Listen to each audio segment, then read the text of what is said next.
2018 Buick Regal GS car review. 53 years back, Buick introduced the Riviera and Skylark Grand Sports anywhere in the planet, packing big nailhead V8s plus more style than simply about anything General Motors built back then.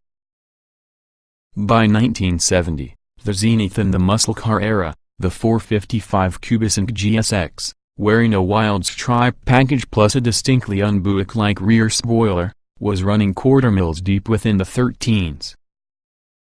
That doesn't be understood as much today. Anytime a Chevrolet Camaro ZL1 1-liter E will punch over the quarter in 11.7, but it really's worth remembering the tires with the era were about as sticky to be a curling stone sliding on buckyballs. The good points of 2018 Buick Regal GS. Magnificent seats, smooth and quiet using a bit of snarl when you out like it, costs significantly a lot less than its German rivals, great styling. The bad points of 2018 Buick Regal GS. Steering feel says, what? Doesn't quite hold the Germans' dance moves. Some interior materials may be better. The GS badge floated in and out in the Buick lineup in the past, having of late been used on a reworked Opel Insignia having a 259 horsepower turbo inline 4 that's available that has a 6-speed manual transmission. The revivified Regal GS wasn't bad, but it really wasn't exactly heir to your mighty GSX or its honkin' turbo V6 GNX descendant. First and foremost, it had been a modern Buick that did modern Buick things, which largely meant trading thrills for serenity. Today's new 2018 Buick Regal GS is more within the vein of the predecessor than its Larry forebears, but there are many important differences. Dang, Regal, is that you? First off, the brand new GS version in the Regal Sportback, which, again, essentially is usually a rebadged Opel Insignia, is often a legit looker. Sure, it cribs its overall four-door hatch shape on the BMW 4 Series Grand Coupe and also the Audi A5 Sportback, but it really is at the very least as attractive as either. The GS's all-wheel-driven drivetrain also puts it squarely in Ingolstadt's horse race, during which its 3.6-liter V6 provides a distinct horsepower edge on the A5's turbocharged 2.0-liter inline 4. The Buick's engine thumps out 310 horsepower to your A5's 252, and yes, it dishes out 282 lb-ft of torque in contrast to the A5's 273 lb-ft.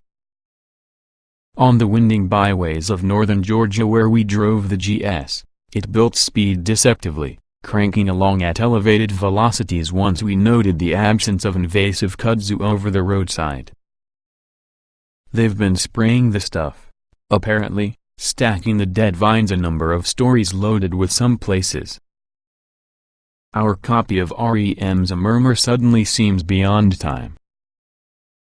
The Buick is confidence-inspiring enough allowing this sort of at-speed, side-glint sightseeing. The steering, regrettably, is simply rheostatic, transmitting nothing on the road on the driver's hands. Pressing the Sport or GS driving mode buttons these as Buicks undertake a Sport Plus mode only adds weight. It's a saxophone, half dozen off the other proposition. We drummed our fingers when driving in search of shift paddles to find that they weren't there. Buick's researching the market suggests that its client base finds such performance-oriented folder all gimmicky. Surprisingly, the paddles weren't strictly necessary. GM's 9-speed automatic transmission, co-developed with Ford, doesn't try to find gears and valiantly does its part to maintain the 6 in the power band.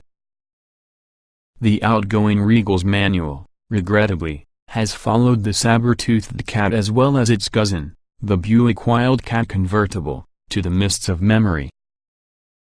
While the prior GS came shod with sticky performance rubber, The 19-inch wheels in the new car were only all-season 24540R19 tires.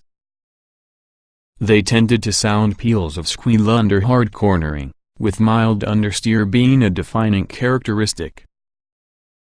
The Buick is neither piggish nor ponderous, but despite the presence of its fancy G-cane-source torque vectoring system, fundamentally the identical one as found inside Ford Focus RS, it doesn't provide the sharp-edged reflexes on the Audi. The large Brembo brakes beforehand look the business enterprise and mean it, too. Pedal feel is progressive, stopping power is serious, and that we noticed no fade during zippy on-road shenanigans. We do, however, realize it's a mite chintzy when manufacturers choose flashy calipers beforehand but forget about the rear brakes aesthetics. New values. The cabin is usually a mixed bag. GM should ditch the pebbled, firm touch dash material that resembles hard plastic. Perhaps the company should consult the heads at Kia regarding causes of alternative interior materials.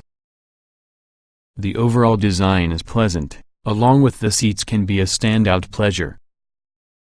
Their look, perhaps, is often a bit much, because they feature pass-throughs for 5-point belts that never will be installed inside car, but also in practice the seats are supportive, all too easy to adjust for fit, and all-day comfortable.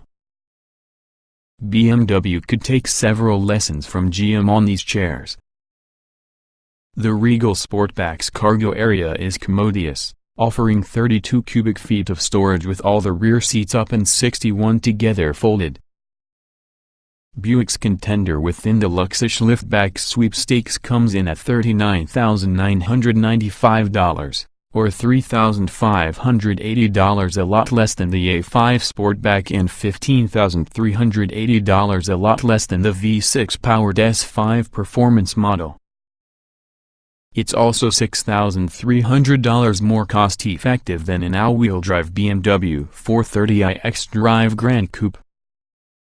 Even going heavy about the options, is hard-pressed to push the GS much beyond 46 large, whilst the Germans don't make it hard to nudge the A5 into base S5 territory and push the 430i well at night 440i's starting price.